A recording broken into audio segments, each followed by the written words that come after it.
उठ बांध कमर क्या डरता है, फिर देख खुदा क्या करता है। उठ बांध कमर क्या डरता है, फिर देख खुदा क्या करता है। नमस्कार दोस्तों, आपका स्वागत है आपके अपने YouTube चैनल पे। आज की वीडियो में हम 9th क्लास का chapter number 6 line and angles discuss करेंगे। तो आइए शुरू करते हैं। तो चैप्टर शुरू करने से पहले हम इसके कुछ करैक्टर्स के बारे में जान लेते हैं। तो first is line and line segment.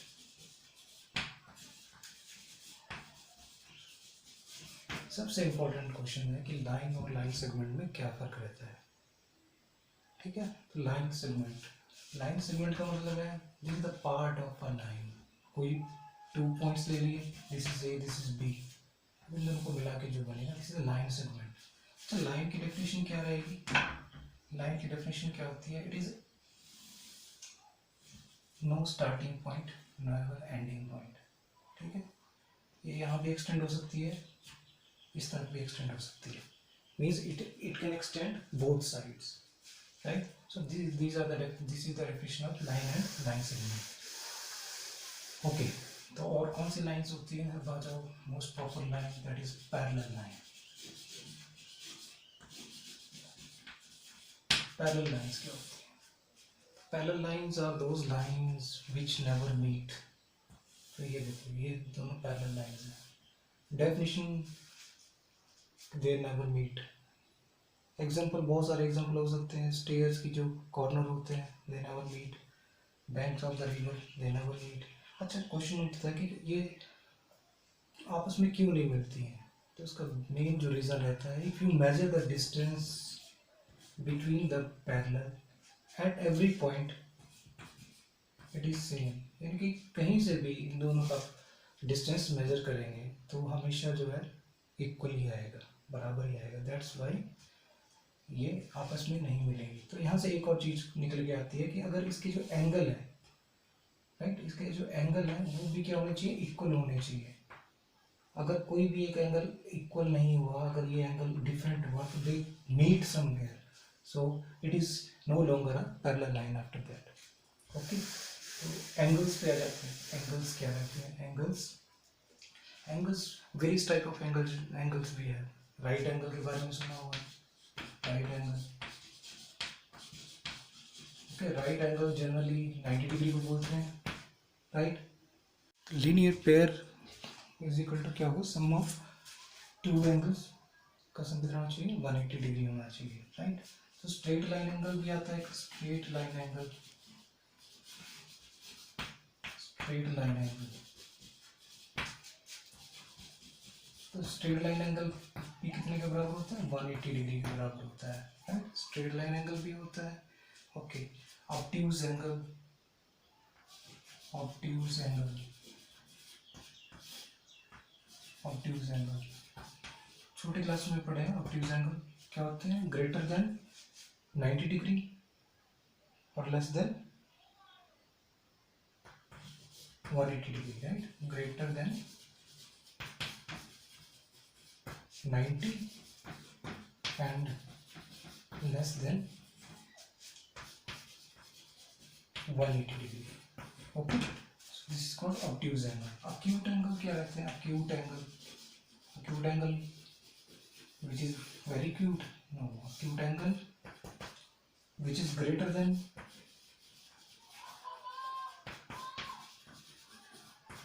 0 degree and less than 90 degree, right.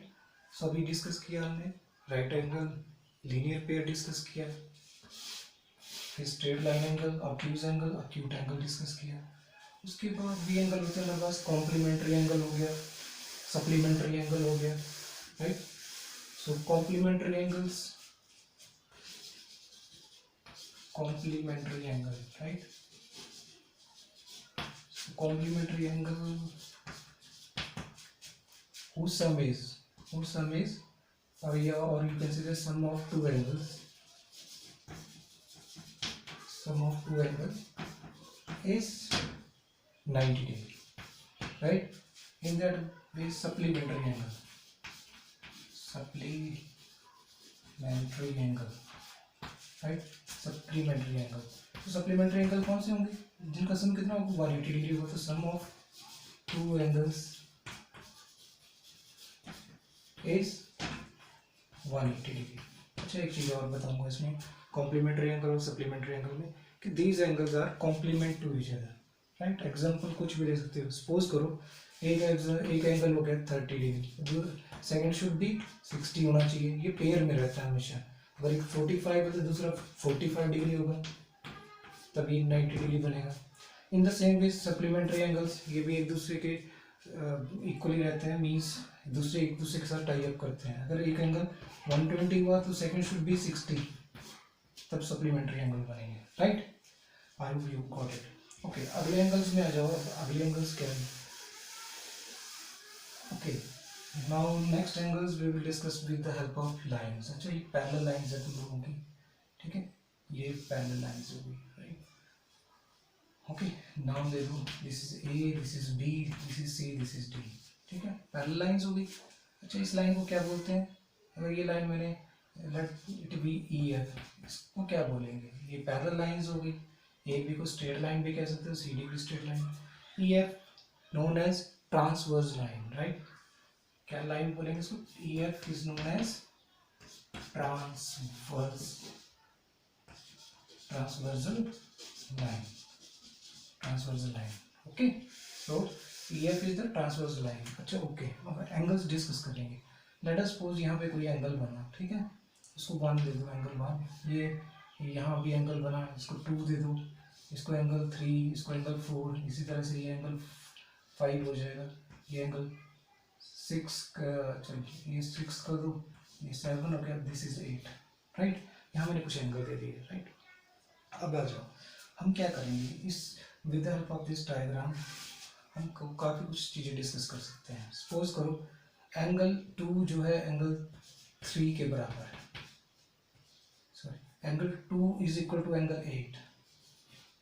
ये जो वाला एंगल है ये एंगल 8 के बराबर है. रीजन क्या बोलेंगे इसको? ये है अल्टरनेट इंटीरियर एंगल, ठीक है? तो इसको लिखेंगे अल्टरनेट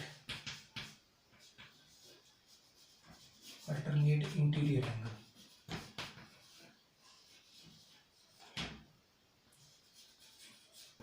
अच्छा, मतलब क्या अल्टरनेट इंटीरियर एंगल? उल्टे एंगल. अगर 2 का उल्टा क्या है? 8 आएगा. वैसे एंगल 3 का उल्टा क्या है? 5. तो एंगल 3 और 5 क्या बन जाएंगे हमारे पास? Alternate interior angle. अच्छा, इंटीरियर क्यों बोला? क्योंकि ये पैरेलल लाइंस के इंटीरियर में है, इनसाइड है. That's why we use the word interior angle, right? अच्छा, जब इंटीरियर एंगल होते हैं तो एक्सटीरियर एंगल भी होंगे, राइट? एक्सटीरियर एंगल भी होंगे इसके, right? So you can see angle 4 is equal to angle 6. angle 4 angle 6 के बराबर है. अब क्यों? ये है अल्टरनेट इंटीरियर एक्सटीरियर एंगल.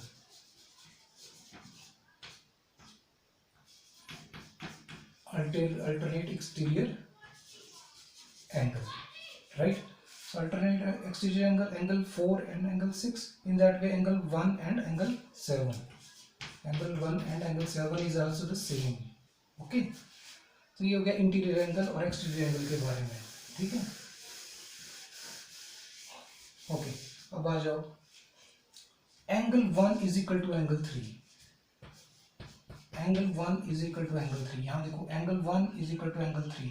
ये और ये भी उल्टे एंगल है, but they are sharing one vertex, है ना? वन वर्टेक्स शेयर कर रहे हैं. These angles are known as vertically opposite angle, right? Vertically opposite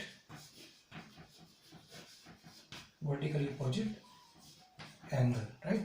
Angle 1 is equal to angle 3, vertically opposite angle. In the same way, angle 2 is equal to angle 4. ये भी vertically opposite angle है. In the same way, angle 5 and angle 7. Same reason, angle 6 and angle 8 Also vertical is equal to angle 8.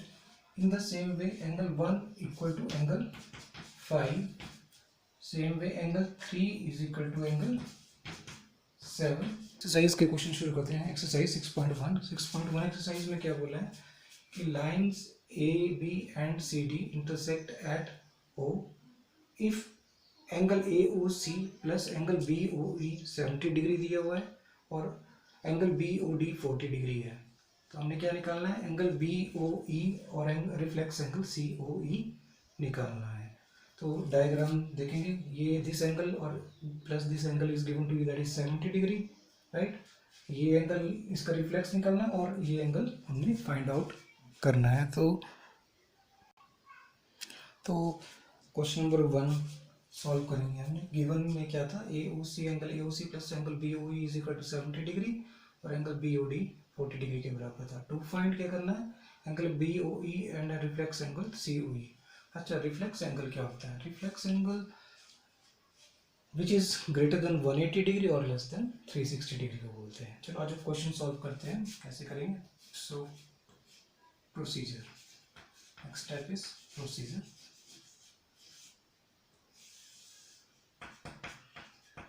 Procedure. और ध्यान से देखो question को, ठीक है. ध्यान से देखिए क्वेश्चन में क्या दिया है, ये दिस एंगल और दिस एंगल. अच्छा, this angle is also given to you that is 40 degree. अच्छा, ये 40 डिग्री दिया हुआ है. Angle B O D 40 degree है. This is D point, right. So angle B O D is 40 degree. तो इसके जो ये वाला एंगल है, दिस एंगल कैसे एंगल लग रहा है, ये this is vertically opposite angle. तो it means that we can say that कि angle B O D is equal to angle AOC is equal to 40 degree. Reason, vertically opposite angle, right? So angle BOD is equal to angle AOC is equal to 40 degree. Reason, vertically opposite angle. Okay. अच्छा, तो हमें ये angle भी पता हो गया, that is 40 degree. और question में क्या दिया कि ये 40 है, तो इन दोनों का सम कितना है, 70. तो हम क्या करेंगे, अब ध्यान से देखो. अब ये जो एंगल है, right, angle A O B means we can say that angle A O C plus angle B O C should be equal to 180 degree. ठीक है, 180 डिग्री बनना चाहिए. क्यों, इस एंगल में अगर ये पूरा वाला एंगल प्लस कर दे तो 180 डिग्री एक स्ट्रेट लाइन आएगी. तो स्ट्रेट लाइन क्या होती है, 180 डिग्री होती है. अब क्या करेंगे, ए ओ सी को रिप्लेस कर देंगे. अब ए ओ सी की वैल्यू कितनी है हमारे पास, 40 है. बट इसको रहने दो ऐसे, ए ओ सी एज रहने देंगे. ए O C plus B O C. B O सी, अब देखो बी ओ सी किससे बना है, एंगल बी ओ ई से और एंगल सी ओ ई से, राइट. तो हम क्या लिखेंगे यहाँ पे, angle B O C B O E plus angle C O E equal to 180 degree, right. ये कुछ नहीं किया, एंगल बी ओ सी को लिखा कि बी ओ सी किससे बना है. अब angle A O C plus B O E it is given to you that is 70 degree. तो इन दोनों की जगह क्या रखेंगे हम, 70 डिग्री भर देते हैं. यहाँ पे 70 डिग्री डाल दिया, तो ये आ गया angle C O E is equal to 180, right. Again angle A O C plus angle B O E given है 70 के बराबर, तो इनकी जगह हमने 70 डाल दिया यहाँ पे. अब क्या करेंगे, एंगल सी ओ ई की वैल्यू आ गई. एंगल सी ओ ई की वैल्यू निकालेंगे तो 180 minus 70, angle C O E is equal to 110. अब कई बच्चे खुश हो जाएंगे कि क्वेश्चन में यही था, एंगल बी ओ ई निकालना था. ठीक है, अभी एंगल बी ओ ई नहीं निकला हमारे पास, एंगल सी ओ ई निकाल दिया. एंगल सी ओ ई कितना है, 110. बट ये रिफ्लेक्स पूछा हुआ है, तो इसका रिफ्लेक्स निकालेंगे. तो क्या करेंगे यहाँ पे, reflex angle C O E. Definition अभी बताया रिफ्लेक्स एंगल की, greater than 180 degree and less than 360 degree. तो इसको 360 से माइनस कर देंगे. 360 minus 110, so it should be 250 degree. So ये अभी रिफ्लेक्स एंगल सी ओ ई ये निकल गया. लेकिन अभी एंगल बी ओ ई बचा है हमारे पास. तो हम क्या करेंगे, यहाँ पे लिखेंगे angle A O C plus angle B O E is equal to 70. ठीक है, AOC की वैल्यू पता है, that is 40 degree. So angle BOE as it is equal to 70. Then angle BOE is equal to 70 minus 40. Then angle BOE we got, that is 30 degree. ठीक है, तो यहाँ कुछ भी नहीं था. देखो ये स्ट्रेट लाइन एंगल बन गया AOB, तो हमने इसको किया AOC प्लस ये BOC एंगल लिया. फिर BOC किससे बना है, angle BOE plus angle COE, और AOC प्लस एंगल BOE की वैल्यू दी है, दैट इज 70 डिग्री. इसकी मैं वैल्यू सब्स्टिट्यूट कर दी. यहाँ से एंगल COE आ गया, लेकिन हमें रिफ्लेक्स एंगल निकालना है COE का, तो उससे 360 से सब्ट्रैक्ट कर देंगे. क्यों सब्ट्रैक्ट करेंगे, क्योंकि रिफ्लेक्स एंगल की डेफिनेशन होती है greater than 180 degree and less than 360 degree, right. उसके बाद क्या किया हमने, angle AOC plus angle BOE 70 degree दिया हुआ है, यहाँ पे वैल्यू डाल देंगे 40 डिग्री, और you will get angle BOE. आज सेकंड क्वेश्चन ट्राई करते हैं. सेकंड क्वेश्चन में क्या करना है, सेकंड क्वेश्चन है कि lines XY and MN, XY और MN इंटरसेक्ट कर रही हैं एट पॉइंट O. ठीक है, इफ एंगल POY ये जो साइन होता है ये 90 डिग्री का होता है, this is perpendicular, and ratio दिया हुआ है A ratio B is equal to 2:3, कि A और B का रेशियो 2:3 है. हमने क्या निकालना है, C की वैल्यू फाइंड आउट करनी है. ठीक है, तो कुछ भी नहीं है, कंफ्यूजन है तो यहाँ पे सोल्यूशन है, डोंट वरी. आइए क्वेश्चन नंबर 2 को सॉल्व करते हैं. ठीक है, तो गिवन में क्या है, angle POY is equal to 90 degree, A ratio B 2:3 है. To find the value of C निकाली. तो प्रोसीजर में आ जाते हैं. अब प्रोसीजर को ध्यान से देखेंगे. अब ये 90 डिग्री एंगल है, ठीक है, 90 डिग्री एंगल है, तो ये सारा एंगल XOY कितना होना चाहिए, 180 डिग्री होना चाहिए. तो हम इसको क्या लिख सकते हैं, हम पहले लिखेंगे let A is equal to 2x, इसको x ले लेते हैं अपनी वैल्यू, और B सपोज कर लेते हैं 3x. ABX एंगल मेजर है ना, करने के लिए x ले लेते हैं. ठीक है, now it should be angle POX plus angle POY is equal to 180. ठीक है, यहाँ से देखो angle POX plus angle POY 180 degree. तो एंगल POX को लिख सकते हैं 2x plus 3x.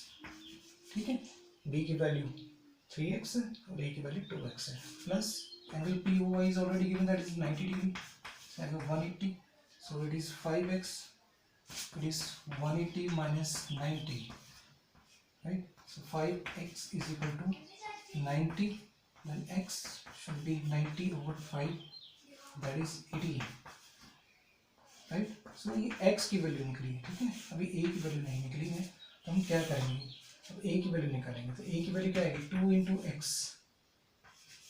that is 2 into 80, that is 36 degree. So A की वैल्यू कितनी निकलेगी, 36 डिग्री.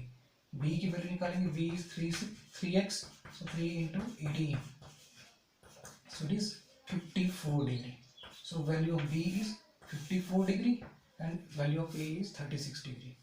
अच्छा, लेकिन अभी C की वैल्यू निकालनी थी, A और B की तो वैल्यू पूछी नहीं थी. तो हम देखो ध्यान से, अगर एंगल MON देखेंगे तो ये भी स्ट्रेट लाइन एंगल बनेगा.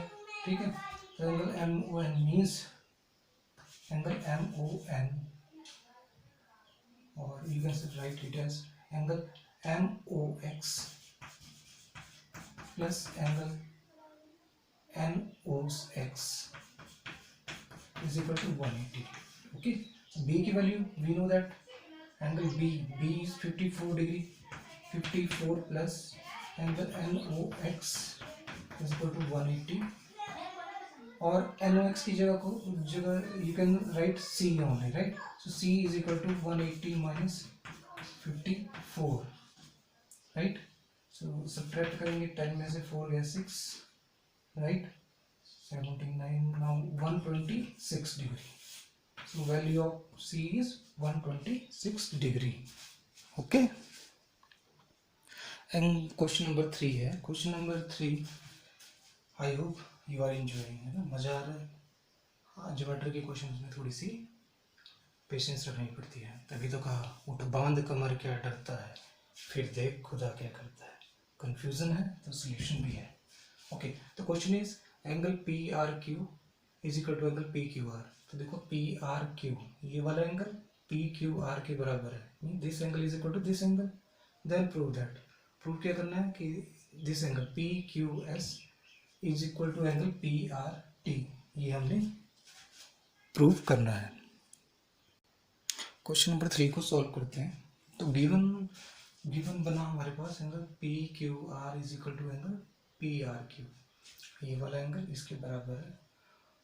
और प्रूव करना है to angle P Q S, ये वाला एंगल इसके बराबर एंगल पी आर टी के। ठीक है, अगर ध्यान से देखोगे तो ये लीनियर पेयर बन जाएगा। It means we can say that angle P Q S plus angle P Q R is equal to 180 degree. Okay, so angle PQS plus angle PQR is equal to 180 degree. Question 1 वैसे ही यहाँ पे भी हो जाएगा। So it is angle PRT plus angle PRQ is equal to 180 degree. Question number 2, right. अच्छा, अब ये भी 180 है, ये भी 180 है, बोथ शुड बी सेम, दोनों बराबर होने चाहिए। ठीक है, तो हम कंपेयर कर देंगे। We can say that angle P Q S plus angle P Q R should be equal to angle P R T plus angle P R Q. ठीक है, लेकिन अब यहाँ देखो गिवन में क्या दिया हुआ कि angle P Q R is equal to angle P R Q, इनको हम रिप्लेस कर सकते हैं। तो instead of P Q R we can substitute P R Q, या फिर पी आर क्यू की जगह पी क्यू आर सब्स्टिट्यूट कर दें। हम क्या करेंगे, angle P Q S plus angle P Q R is equal to angle P R T plus angle, अब पी आर क्यू की जगह मैं लिखूंगा पी क्यू आर। क्यों लिखूंगा पी आर क्यू की जगह पी क्यू आर क्यों लिखूंगा, क्योंकि पी आर क्यू किसके बराबर है, पी क्यू आर के बराबर है, तो उनको लिख सकते हैं। अब देखो यहाँ से यहाँ ये कैंसिल आउट हो जाएगा। What you are getting, angle P Q S is equal to angle P R T. Okay, so देखो क्वेश्चन में हमने यही प्रूव करना था, angle P Q S is equal to angle P R T. तो देखा आपने, ज्योमेट्री के क्वेश्चन करना सॉल्व करना बहुत आसान है अगर हम स्टेप बाय स्टेप क्वेश्चनों को सॉल्व करें। आज की वीडियो में बस इतना ही। वीडियो पसंद आई हो तो लाइक एंड शेयर जरूर कीजिए, और ऐसी वीडियो देखने के लिए चैनल को सब्सक्राइब जरूर कीजिए। Thank you.